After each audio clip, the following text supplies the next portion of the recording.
মোহনপুরে একাধিক উন্নয়ন প্রকল্পের উদ্বোধন করলেন এমপি মিলন। রাজশাহী 17 মে 2026।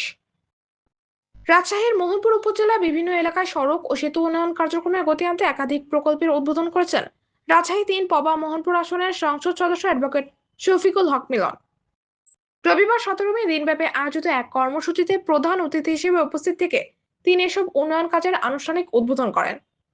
উদ্বোধনী অনুষ্ঠানে এমপি মিলন বলেন, গ্রামীণ অবকাঠামো উন্নয়নে টেকসই উন্নয়নের মূল ভিত্তি।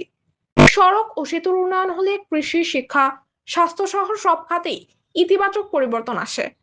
সরকারের ধারাবাহিক উন্নয়ন কার্যক্রমের অংশ হিসেবে মোহনপুর উপজেলার প্রত্যন্ত এলাকাগুলোতে আধুনিক যোগাযোগ ব্যবস্থা গড়ে তোলা হচ্ছে বলে তিনি জানান। এ সময় অতীতের হানাহানির রাজনীতি থেকে বেরিয়ে এসে তারেক রহমানের নেতৃত্বে ঐক্যবদ্ধভাবে আগামী দিনের বাংলাদেশ গড়ার আহ্বান জানান তিনি। সমাজ থেকে মাদক ও সন্ত্রাস নির্মূলে প্রশাসনের পাশাপাশি সাধারণ জনগণকে এগিয়ে আসার আহ্বান জানিয়ে এমপি মিলন বলেন, বর্তমানে সমাজের সবচেয়ে বড় সমস্যা হলো মাদক। সন্তানদের প্রতি বিশেষ খেয়াল রাখার জন্য অভিভাবকদের অনুরোধ জানিয়ে তিনি আরো বলেন, একটু বড় হলেই কিশোররা মাদকে আসক্ত হয়ে পড়ছে। একটি সন্তান মাদকে আসক্ত হলে পুরো পরিবার ধ্বংসের মুখে চলে যায়। এলাকায় কোনো মাদক কারবারি বা সন্ত্রাসী থাকলে প্রশাসনকে তথ্য দিয়ে সহায়তার পাশাপাশি সামাজিকভাবে এই ব্যাধি নির্মূলে সবাইকে একযোগে কাজ করার তাগিদ দেন তিনি। স্থানীয় সরকার প্রকৌশল অধিদপ্তর এলজিইডি মোহনপুরের কার্যালয় কর্তৃক বাস্তবায়িত এসব প্রকল্পের প্রাক্কলিত ব্যয় ও চুক্তিমূল্য কয়েক কোটি টাকা।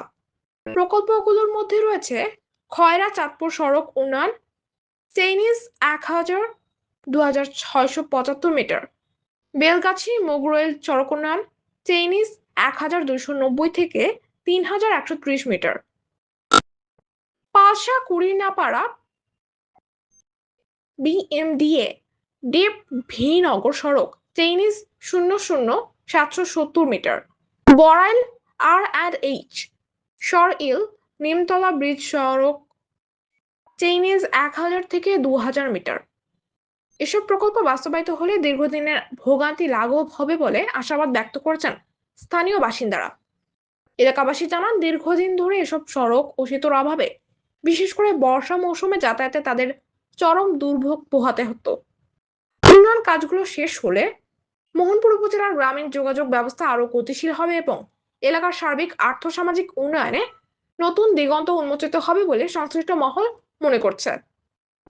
উদ্বোধনী অনুষ্ঠানে অন্যদের মধ্যে উপস্থিত ছিলেন মোহনপুর উপজেলা বিএনপির সভাপতি শামীমুল ইসলাম মন, সাধারণ সম্পাদক মাহবুব আর রশিদ, পবা উপজেলা বিএনপির সদস্য সচিব সহকারী অধ্যাপক আব্দুর রাজ্জাক, মোহনপুর উপজেলা বিএনপির সাংগঠনিক সম্পাদক বাচ্চুর রহমান এবং সাবেক সাংগঠনিক সম্পাদক কাজীম উদ্দিন সরকার। এছাড়াও উপস্থিত ছিলেন মোহনপুর উপজেলা এলজিইডি প্রকৌশলী সাইদুর রহমান, সিনিয়র সহকারী প্রকৌশলী আব্দুল কাইয়ুম, সহকারী প্রকৌশলী রঞ্জন কুমার সাহা, উপ সহকারী প্রকৌশলী রিপন আলী ও মজুর হোসেন সহ বিএনপি ও অঙ্গ সহযোগী সংগঠনের নেতৃবৃন্দ এবং এলজিইডি কার্যালয়ের অন্যান্য কর্মকর্তারা। ফ্র্যাঙ্কলাইন স্টাইলে বিভিন্ন রকম কথাবার্তা বলতো এবং সেখান থেকে চলে যেত। তো আমি আপনাদেরকে এটুকু বলতে পারি যে আমরা সেই জায়গা থেকে দূরে সরে আসব। আমরা হানাহানির মধ্যে থাকবো না। আর একটা পক্ষ ছিল, তারা এই আন্দোলন সংগ্রামে পাথর সরে যাওয়ার পরেও নির্বাচনকে বিলম্বিত করার জন্য অনেক চেষ্টা করেছে। নির্বাচনটা যেন না হয় সেই জন্য এই শর্ত দিয়েছে, সেই শর্ত দিয়েছে, মেলা কথাবার্তা বলেছে এবং কথাবার্তা করে বলে মানুষকে বিভ্রান্তি করার চেষ্টা করেছে। কিন্তু আমাদের নেতা তারেক রহমান উনি দৃঢ়চেতা ছিলেন এবং তার সাথে দেশবাসী ঐক্যবদ্ধ ছিল। দেশবাসীর ঐকান্তিক প্রচেষ্টায় সে নির্বাচন বাতিল করার যে ষড়যন্ত্র ছিল সেটা বানচাল হয়েছে এবং নির্বাচন অনুষ্ঠিত হয়েছে। জনগণ তাদের নির্বাচনের প্রতিনিধিদেরকে দিয়ে এখন দেশ পরিচালনা করছে। এখানে যদি সব জায়গাতে বিএনপি বিজয় অর্জন করেছে তা তো না, অন্যান্য দলও তো বিজয় অর্জন করেছে। বলতে চায় যে আমরা আসেন সবাই সবাইকে সহযোগিতা করি এবং ঐক্যের বন্ধনে আবদ্ধ হয়ে অতীতের সমস্ত গ্লানি ভুলে গিয়ে আগামীর বাংলাদেশ বিনির্মাণ করার জন্য আমাদের নেতা তারেক রহমান যে আহ্বান করেছে, এই যে বিভিন্ন জায়গাতে শুনে উনি মানুষের মুষ্টিবদ্ধ হাতকে জনশক্তিতে রূপান্তরিত করে কাজ করার জন্য যে উদ্যোগ নিয়ে সকাল 9টার আগে নিজে অফিসে যান এবং সারাক্ষণ কাজ করেন, সেই দিকে আমরা সবাই অগ্রসর হই। আমরা কাজ করি, সমালোচনা কম করি এবং কথাবার্তা কম বলি, কাজ বেশি করি। এটুকু বলে প্রত্যেকের সুস্বাস্থ্য দীর্ঘ কামনা করে আমরা যেন দোয়া করেন আমাদের জন্য, আমরা যেন আপনাদেরকে পরিবেশ দিতে পারি। এই যে আজকে যে কাজটা হবে, আমি অনুরোধ করবো এলাকাবাসীকে আপনারা সহযোগিতা করবেন। কোথাও কোনো রাস্তাঘাটে যদি জায়গা জমির প্রয়োজন হয় আপনারা এই ডিপার্টমেন্টের সঙ্গে কথা বলবেন।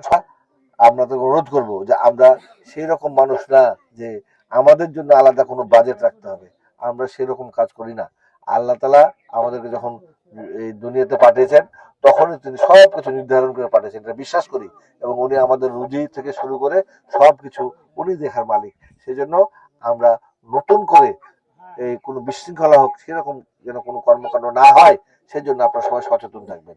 আর হয়তো কেউ ডিস্টার্ব করবেন না। বলি আমাদের সমাজে এখন সবচেয়ে বেশি সমস্যা হয়েছে মাদক। আপনারা দয়া করে নিজের সন্তানদের খোঁজ রাখুন। ছোট ছোট বাচ্চারা একটু বড় হলেই কিশোর অবস্থাতে তারা মাদকে আসক্ত হয়ে যাচ্ছে। আপনারা দয়া করে এই এলাকাতে যদি কোনো মাদক সম্রাট থাকে, কোনো সন্ত্রাসী থাকে, তাদেরকে আমাদের কাছে ইনফরমেশন দেন, প্রশাসনের কাছে জানান, আমরা তাদেরকে যথাযথ ব্যবস্থা করার চেষ্টা করব। আমরা কারো প্রতিহিংসা পরায়ণ হয়ে না, সমাজকে উন্নয়ন করার জন্য, সামাজিকভাবে এই সমস্ত জাতীয় ব্যাধিগুলোকে নির্মূল করার জন্য আমরা একযোগে কাজ করব।